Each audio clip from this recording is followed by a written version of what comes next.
ബൈബിളിലെ ഏറ്റവും മനോഹരമായ ഒരു ഭാഗമാണ് പാപിനിയായ സ്ത്രീ ഈശോയുടെ പാദത്തിങ്കൽ 300 ദനാറയുള്ള വിലയുള്ള സുഗന്ധദ്രവ്യം പൊട്ടിച്ചൊഴുക്കുന്നത്. ഒരു ദനാറ എന്ന ഒരു ദിവസത്തെ കൂലിയാണ്.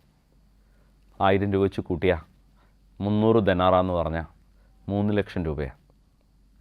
3 ലക്ഷം രൂപ വിലയുള്ള ഒരു തൈലം ഒരു വ്യക്തി മറ്റൊരാളുടെ ശിരസിൽ ഒഴിക്കുമ്പോൾ നമുക്കത് ഒരു അസ്വാഭാവികതയെ തോന്നാം.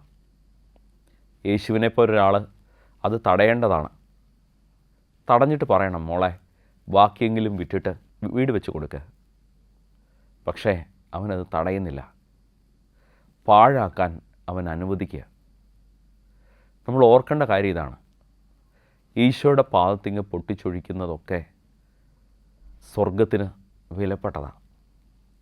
ചില പാഴാക്കലുകളിലൂടെയാണ് സ്വർഗം ഭൂമിയിൽ അതിൻ്റെ ജോലി പൂർത്തിയാക്കിയിട്ടുള്ളത്. സുന്ദരിയായ ഒരു പെൺകുട്ടി ദൈവത്തിൻ്റെ ശുശ്രൂഷയ്ക്കായി ജീവിതം മാറ്റിവെക്കുമ്പോൾ ചുറ്റുമുള്ള എല്ലാവരും അവളോട് പറയുന്നുണ്ട്, എന്തിനാ ജീവിതം പാഴാക്കുന്നത്? പക്ഷേ ഒരു ജീവിതം മുഴുവൻ ക്രിസ്തുവിൻ്റെ പാദത്തിങ്കൽ പാഴാക്കാൻ അവൾ തയ്യാറാവുമ്പോൾ അവൾ അറിയാതെ അനേകം ഹൃദയങ്ങളിൽ സുവിശേഷം നാമ്പെടുക്കുകയാണ്. മിടുക്കനായ ഒരു യുവാവ് ദൈവിക ശുശ്രൂഷയ്ക്കായി ജീവിതം പൊട്ടിച്ചൊഴിക്കുമ്പോൾ ചുറ്റുമുള്ള എല്ലാവരും പറയുന്നുണ്ട്, എന്തിനാ മോനെ, ഒറ്റ ജീവിതമല്ലേ ഉള്ളൂ, അതിങ്ങനെ പാഴാക്കി കളയണോ? അവൻ ഭൂമിയിൽ ജീവിതം പാഴാക്കുമ്പോൾ അവനിലൂടെ അനേകം ഹൃദയങ്ങളിലേക്ക് സ്വർഗത്തിൻ്റെ പുതിയ വിത്തുകൾ, വചനത്തിൻ്റെ വിത്തുകൾ, കൃപയുടെ അരുവികൾ ഒഴുകിപ്പരക്കുക. ജീവിതങ്ങൾ അനുഗ്രഹിക്കപ്പെട്ടു തുടങ്ങുക. പ്രിയപ്പെട്ടവരെ, സ്വർഗം നമ്മളെ പാഴാക്കാൻ വിളിക്കുന്നുണ്ട്. ഒരു ദേവാലയം പണിയുമ്പോൾ അനേകർ ചോദിക്കുന്നുണ്ട്, എന്തിനാണ് ഈ പാഴ്ചെലവ്? ഉത്തരവിധ, ഈ പാഴ്ചെലവിൽ നിന്ന് സ്വർഗം വലിയ കാര്യങ്ങൾ ആരംഭിക്കാൻ ശ്രമിക്കുന്നു. വലിയ വലിയ കാര്യങ്ങൾ സ്വർഗം അവിടെ പൂർത്തിയാക്കാൻ ആഗ്രഹിക്കുന്നു.